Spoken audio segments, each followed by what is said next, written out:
오늘 본문을 통해서 게으르지 말고 선을 행하라 라는 제목으로 말씀 은혜를 같이 나누겠습니다. 데살로니가 교회 성도들 가운데 일부는 주님이 곧 재림하신다 라는 말을 잘못 이해했습니다.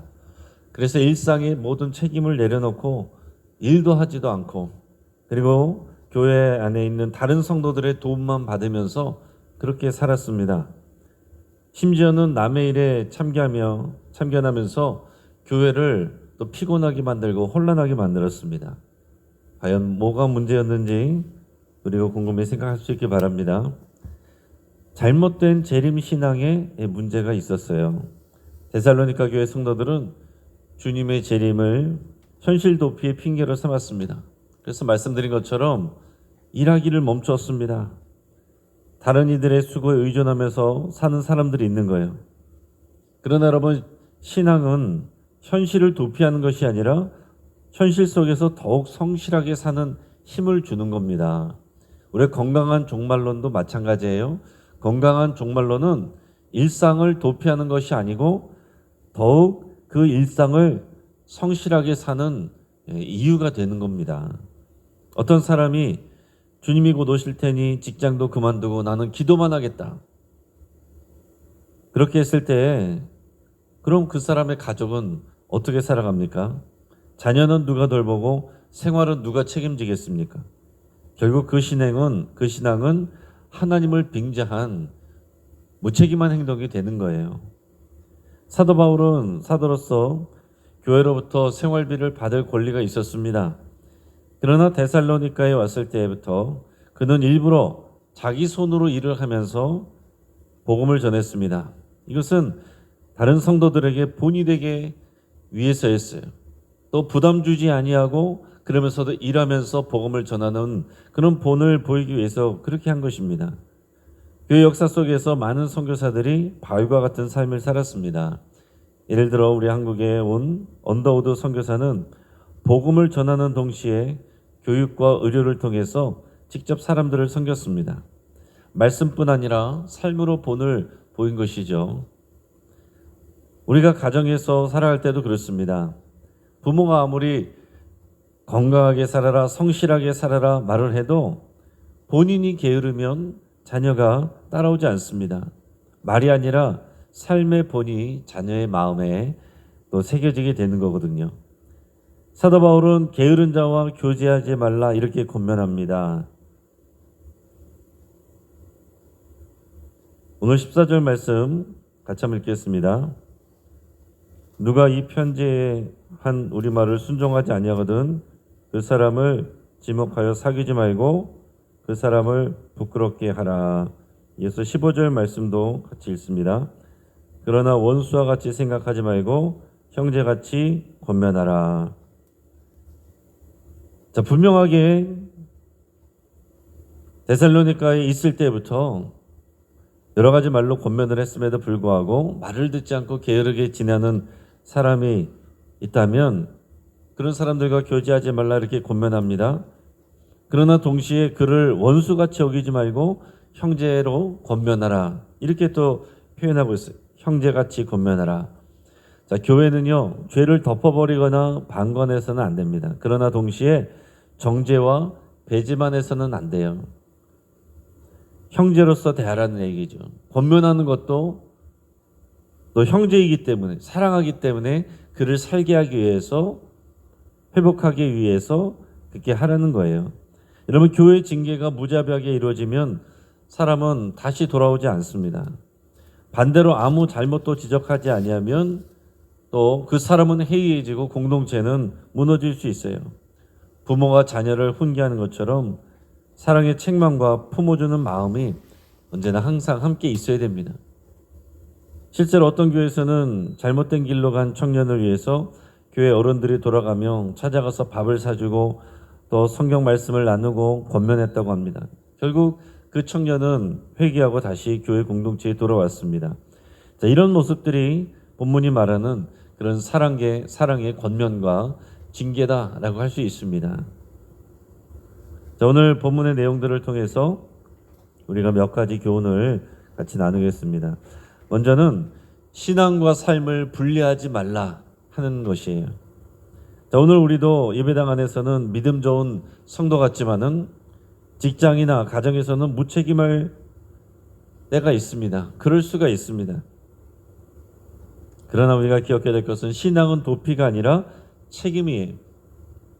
교회 안에서 하는 모습만 신앙생활이 아니라 교회 밖에서 우리의 삶의 자리에서 행동하는 모든 것이 우리의 진짜 믿음의 삶입니다. 믿음은 더 성실하게 살아가게 만드는 힘이에요. 우리가 교회 생활만 열심히 하는 것이 신앙생활이 아니라 우리가 맡은 자리에, 우리 삶의 모든 자리, 우리가 또 일하는 모든 자리, 사회에서의 모든 자리, 그것이 우리의 삶의 자리고 또 믿음의 자리고 신앙생활하는 자리다 하는 것입니다.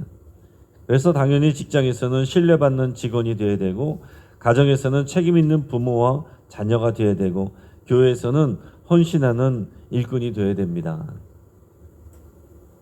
자, 두 번째로 자기 몫을 감당하는 성도가 되라 하는 교훈을 우리에게 주고 있습니다. 교회 안에서도 각자가 자기 자리에서 자기가 할 일을 감당해야 된다 하는 거예요. 누구는 섬기고 누구는 섬김을 받기만 하면 되는 사람은 없습니다. 이런 우리가 다 똑같이 주님의 은혜를 받고 또 사랑하여 우리가 함께 또 신앙생활하고 또 기쁨으로 자원하여서 섬깁니다. 근데 어떤 사람들은 힘들게 섬기고 어떤 사람들은 손님처럼 와서 또 그것을 받으면서 마치 식당에 가서 타박하듯이 교회에서 그렇게 타박한다. 그건 건강한 공동체라고 할 수가 없겠죠. 우리 모든 사람은 다 주 안에서 은혜를 누리고 모든 사람은 또 자기가 받은 만큼 또 하나님 안에서 그리스도 안에서 또 섬기며 또 다른 사람들을 또 이렇게 세워주는 그런 일들을 할 때에 우리가 함께 교회로 세워져 가는 것입니다. 특별한 일들만 그런 게 아니에요. 교회 안에서 우리가 어떤 일이든지 작은 일이라도 또 큰 일이라도 또 앞에 나서는 일이라도 보이지 않는 곳에서 꾸준히 일을 하는 것이라도 다 마찬가지입니다. 교회 청소를 하는 일도 있고 주차 안내하는 일도 있고 찬양대로 서는 거, 또 교사로 또 자녀들 아이들을 또 가르치는 거, 또 내가 그렇게 수고하지 않아도 교회를 위하여서 정기적으로 기도하는 거, 또 봉헌하는 거, 작은 일이라도 우리가 기쁨으로 감당할 때 교회는 든든하게 세워져 갑니다. 우리 각자가 감당할 일을 감당하는 건 우리가 어떤 일을 맡아서 또 시무 기간 동안만 섬기는 것이 아니라 주님 앞에 가는 동안 우리가 어떤 모양으로든지 우리에게 주신 달란트로 또 우리에게 주신 힘으로 또 우리의 일을 감당하는 것, 이것이 하나님의 뜻이고 그것이 교회의 건강한 모습입니다. 또 하나 세 번째로는 징계와 사랑을 붙들라 하는 거예요. 오늘날 교회는 두 가지 극단으로 치달을 수 있습니다. 하나는 성도들의 어떤 잘못이 있을 때 그 잘못을 무조건 눈 감아 주거나 또 반대로는 가혹하게 정죄하는 것입니다. 그러나 성경은 분명하게 말합니다. 그를 형제와 같이 권면하라. 형제로 대하라는 거예요. 그게 여러분 중요한 것입니다. 잘못을 지적할 때도요, 그 영혼을 회복시키려는 마음이 있어야 되는 것입니다. 그 사람을 미워하는 마음으로 하는 것이 아니라 그 사람을 사랑하여 그 사람이 믿음 안에 잘 서도록 또 교회 공동체가 건강하게 서도록 그런 마음으로 또 권면하고 또 붙들어주고 가르치고 또 세워가는 것, 이것이 교회가 하는 일이죠. 에이, 나와 상관이 없다. 괜히 내가 뭐 굳은 말 싫은 말 할 필요가 뭐가 있느냐. 못 본 채 하는 것도 옳은 일이 아니고 또 그 사람을 미워하는 마음으로 공격하듯이 또 징계하자 법과 규칙으로 사람들을 공격하는 것도 건강한 마음이 아닙니다. 그러면 교회나 또 당회나 노회나 청회나 어디에서든지 우리가 그런 일들을 할 수가 있어요. 법과 규칙이라는 이름으로 언제든지 사람을 공격하고 미워할 수 있다는 얘기입니다. 예수님도 보세요. 다 말씀을 근거로 규칙과 법을 따져서 예수님이 공격받고 예수님이 십자가에 못 박혀 죽게 된 것입니다. 교회 안에서도 얼마든지 그런 일들이 있을 수 있다는 거죠. 다 교회가 좋게 되기 위한 일이라는 말을 하면서 그 안에서 사실은 실제로 사람의 감정으로 미워하는 마음으로 대할 때 그것은 교회가 건강하게 세워질 수가 없고 그 사람이나 다른 사람도 또 건강하게 신앙생활을 할 수가 없습니다.